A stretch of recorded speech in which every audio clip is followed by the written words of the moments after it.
Hey, everybody, and welcome to another episode of Atomic OSR, the channel all about old school Renaissance role playing games and making cool stuff for your game with minis and terrain.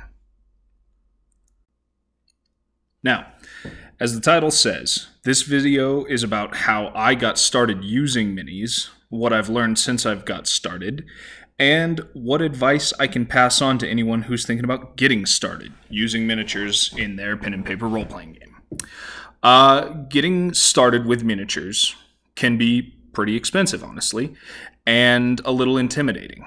I know that I definitely held off getting into it, even though I wanted to for a long time. I held off because of the expense and just sort of the daunting prospect of it. So I think this might be able to help you out, help anybody out who's thinking about getting started.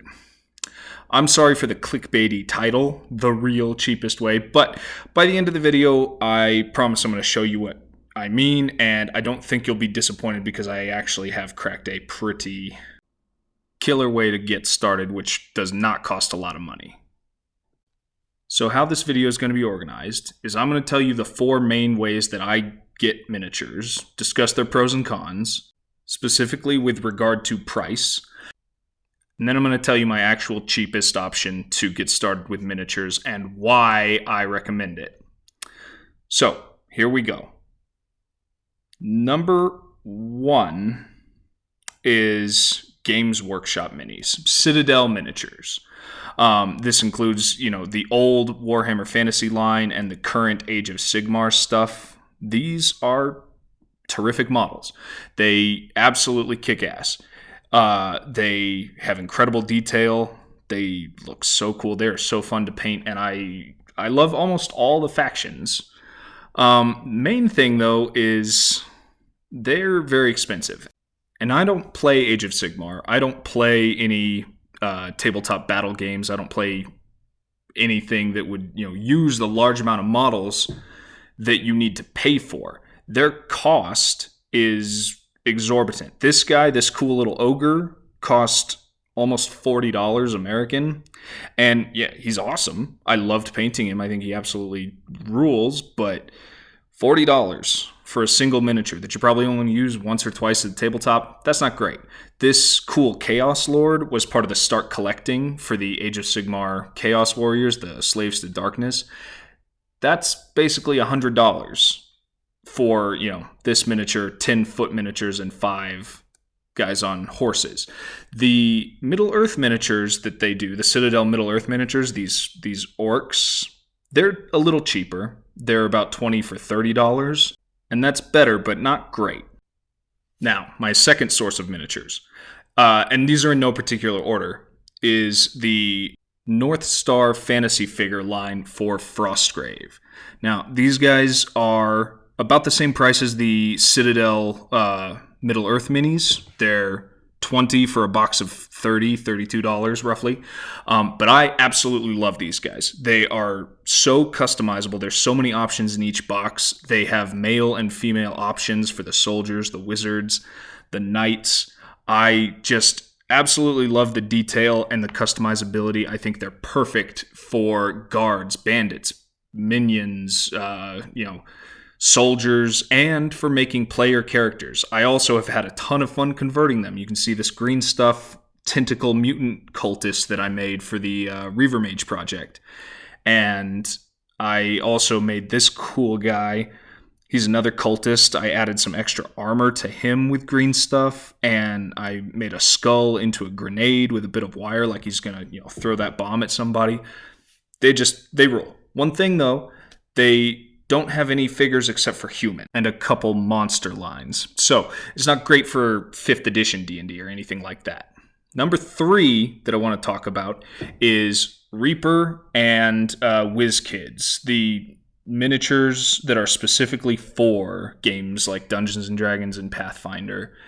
They are pretty great. They're cheap as hell. They're, between $2 and $5 per figure usually, and they come in a ton of variety, which is great for player characters, the miniatures for your players, and for NPCs, enemies, minions, and monsters. They have, monsters from the monster manuals. They have original monsters. This awesome flesh thing. I saw this and I had to have it. I've never used it for anything, but it's so cool and gross.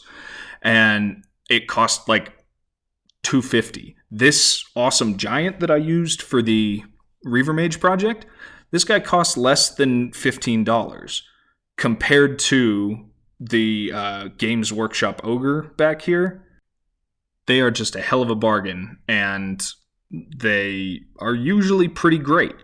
Not saying the Warhammer ones are bad, they're awesome, but they're so expensive. Now, one thing, the sculpts aren't always great. You can see how this vampire doesn't really have much detail in the face, and his sword is all bent. It's hit or miss sometimes, but they're cheap, and I like them. Now, number 4. I unfortunately have the least to say about this one.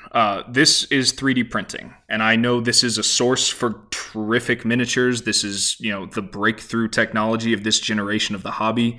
This is the only 3D printed miniature I have, is this knight that I customized from Hero Forge and ordered to me personally. It costs $25 to have the model printed and shipped.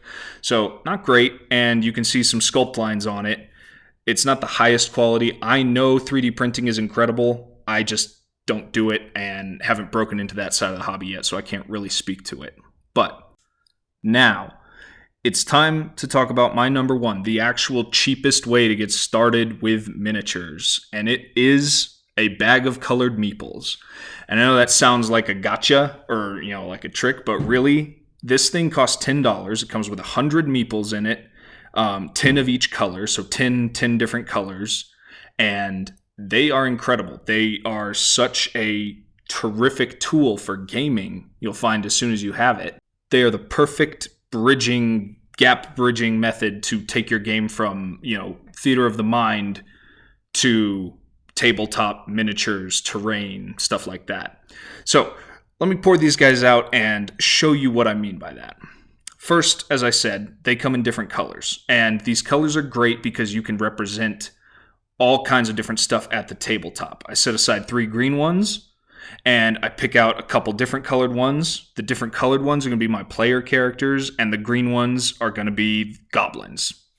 They're, camped out in the woods, and some goblins attack their camp. Now, it's on the table, it's visual, the tactical wargaming element of Dungeons & Dragons is represented visually on the table, and then you can have your players start bringing their own miniatures. You can replace their colored meeples with customized figures, and you start to elevate the game from there. But you started with the $10, 100 cheap colored meeples.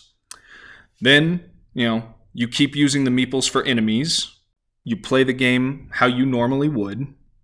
But you start to collect more figures over time. You can set up 3 purple cultists and a green guy, and then when you have the miniatures, suddenly they become, cultist models and a mind flayer cult leader. You can set up these white ones as skeletons, and the red one is their vampire master. Then when you get the miniatures, you can swap them out, elevating the immersion of your game over time. Now I know what you're thinking.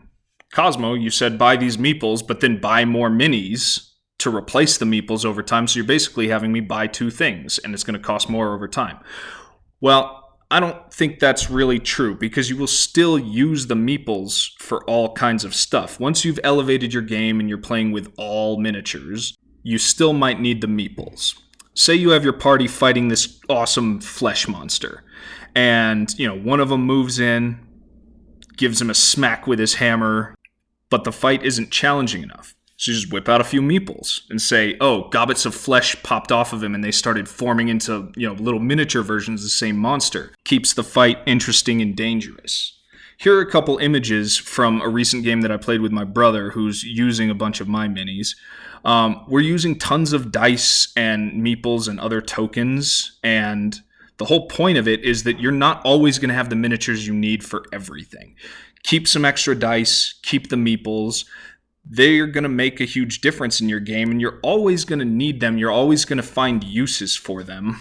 Even if the bag of meeples is the only thing you ever buy, that'll be enough to run basically anything you could ever think of in your game or on the tabletop. You don't need other miniatures. but you might want to get them as you go. Anyway, that about does it. That's my recommendation for the cheapest way to get started with miniatures. I do a podcast called Two-Headed Game Master. Check that out if you want to hear more of this kind of content, and I will see you next time.